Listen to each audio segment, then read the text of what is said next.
Karena kami mendengar banyak sekali anak muda yang ingin tinggal di kota, tapi kalau tanahnya di kota mahal mau diperkecil.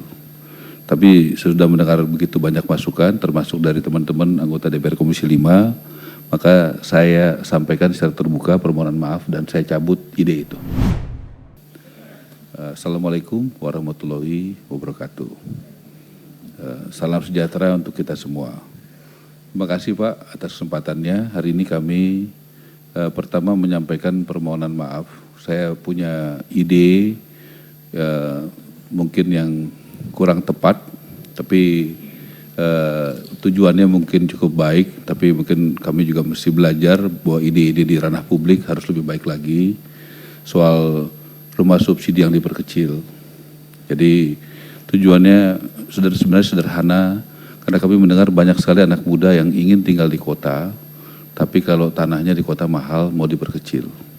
Tapi sudah mendengar begitu banyak masukan, termasuk dari teman-teman anggota DPR Komisi 5, maka saya sampaikan secara terbuka permohonan maaf dan saya cabut ide itu. Ya, terima kasih. Kemudian izinkan saya atas data-data yang kami coba siapkan, kalau mengenai laporan realisasi anggaran tahun 2024 ya Pak ya, ini 25 ya, yang masih di BPK mana? Yang masih di BPK ini? Halaman 3. Ya, di halaman 3 saat ini sedang proses audit BPK yang belum selesai Pak. Nanti pada waktunya kami akan laporan, karena ini domainnya BPK. Proses likuidasi sudah dimulai bulan Maret dan targetkan selesai bulan Agustus Pak. Jadi mungkin bulan depan kami sudah bisa laporkan sesudah hasil BPK-nya selesai. Selesai itu Pak. Kemudian halaman 4 untuk belanja pegawai dengan pagu 419 miliar, kami juga sudah sampaikan di sini tertulis sudah terserap 31,99%, belanja barang 16,27%, belanja modal 49%.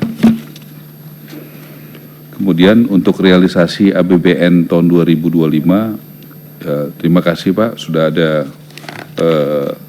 dengan adanya background penambahan jumlah pegawai juga yang cukup besar, kemudian juga adanya kebutuhan bantuan stimulan perumahan swadaya, adanya peningkatan komunikasi publik, adanya kebutuhan pelatihan CPNS, kami menambah unit BSPS untuk meningkatkan tata kelola dan memajukan kualitas SDM agar masyarakat mengetahui dan proaktif memperoleh haknya atas perumahan yang layak.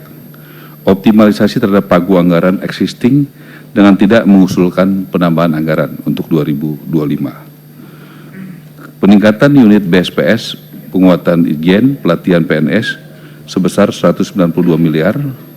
Realokasi anggaran tersebut bersumber dari efisiensi rusun reguler sebesar 174,61 miliar dan revitalisasi rusun sebesar 18 miliar.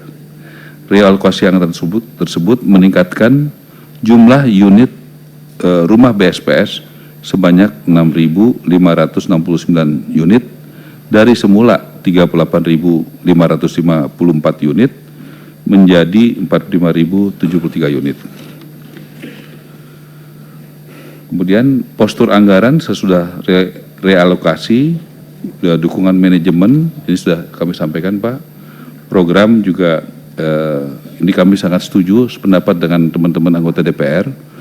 Kita tingkatkan di sini tambahan anggaran BSPS sebesar 177 miliar dan menjadi 45.073 unit. Kemudian pengurangan rusun dari reguler tahun 2025 174 miliar dan pengurangan revitalisasi rusun sebesar 18 miliar. Yang lainnya tetap Pak. Kemudian kami mohon diperkenankan untuk buka blokir anggaran DIPA tahun anggaran 2025 sebesar 1,8 triliun untuk pemanfaatan MYC rumah pembangunan rumah susun IKN sebesar 910,30 miliar, revitalisasi Wisma Kemayoran sebesar Wisma Atlet Kemayoran sebesar 86,83 miliar dan akan dimanfaatkan untuk penyelesaian pekerjaan di Wisma Atlet Kemayoran agar layak huni dan siap huni seperti Wisma Atlet Pademangan.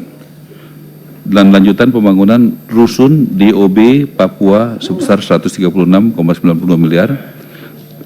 Tapi ini untuk yang Papua nanti kami mohon tanggal 21 atau 22 saya maaf lupa, kami akan bertemu dengan Kepala BIN untuk memastikan itu secara keamanan bisa dijalankan atau tidak.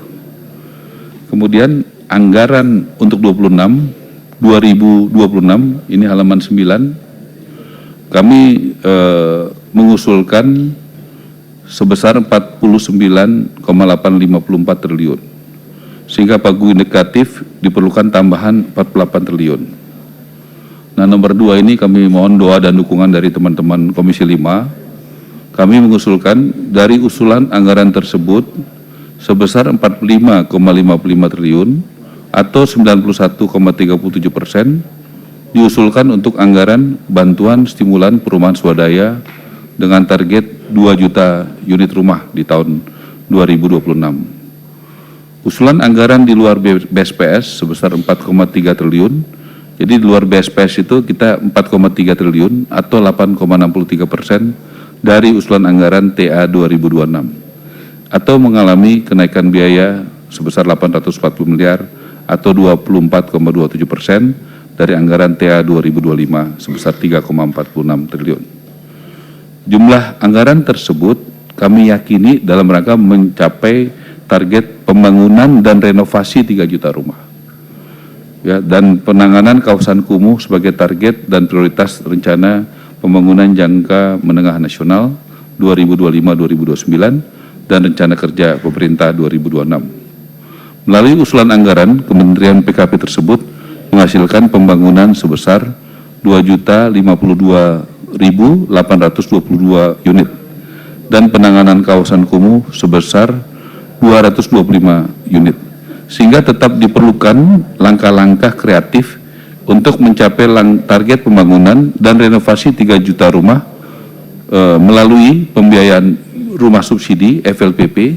Kami juga izin sampaikan, saya sudah sampaikan di dalam rapat kabinet terbuka, 2 hal yang paling penting dari kementerian kami, yaitu tahun 2026 kami usulkan kepada Bapak Presiden, Menteri Keuangan, adalah BSPS-nya 2 juta, kemudian rumah subsidinya 500.000. Kemudian KUR sektor perumahan kami juga laporkan dari kebijakan Bapak Presiden, untuk pertama kalinya kami mendapatkan di sektor perumahan ada KUR perumahan sebesar 130 triliun dan per hari ini kami sedang menyiapkan peraturan menterinya dan rapat dengan Menko Perekonomian dan Menteri Keuangan dan perbankan dan juga rapat juga dengan ekosistem supaya bisa digunakan.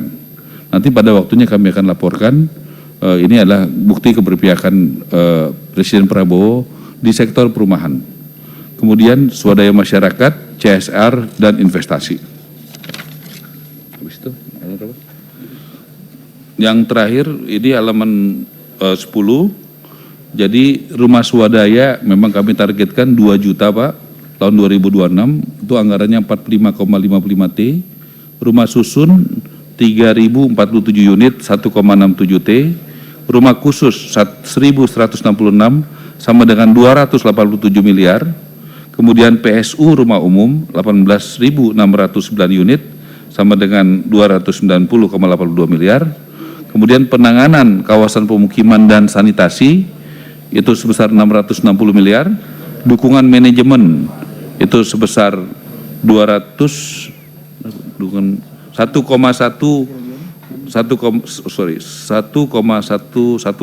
triliun. Kemudian Tubinwas sebesar 271,52 miliar. Kemudian pembiayaan perumahan sebesar 500.000 rumah di tahun 2026. Demikian Bapak Ketua yang kami sampaikan. Paling terakhir, kesimpulan usulan pagu anggaran TA 2026 Kementerian PKP sebesar 49.854 triliun mohon kiranya dapat dukungan dan setujui Komisi 5 Selanjutnya usulan pagu anggaran tersebut akan disampaikan dari Menteri PKP kepada Menteri Keuangan dan Bappenas. Kemudian nomor 3, usulan realokasi dan anggaran buka blokir anggaran Kementerian PKP TA 225 mohon mendapat persetujuan untuk selanjutnya akan disampaikan revisi anggaran kepada Kementerian Keuangan, Ceki Dirjen Anggaran. Demikian Bapak Ketua, Bapak Wakil Ketua dan rekan-rekan anggota Komisi 5 yang kami hormati. Terima kasih. Wassalamualaikum warahmatullahi wabarakatuh.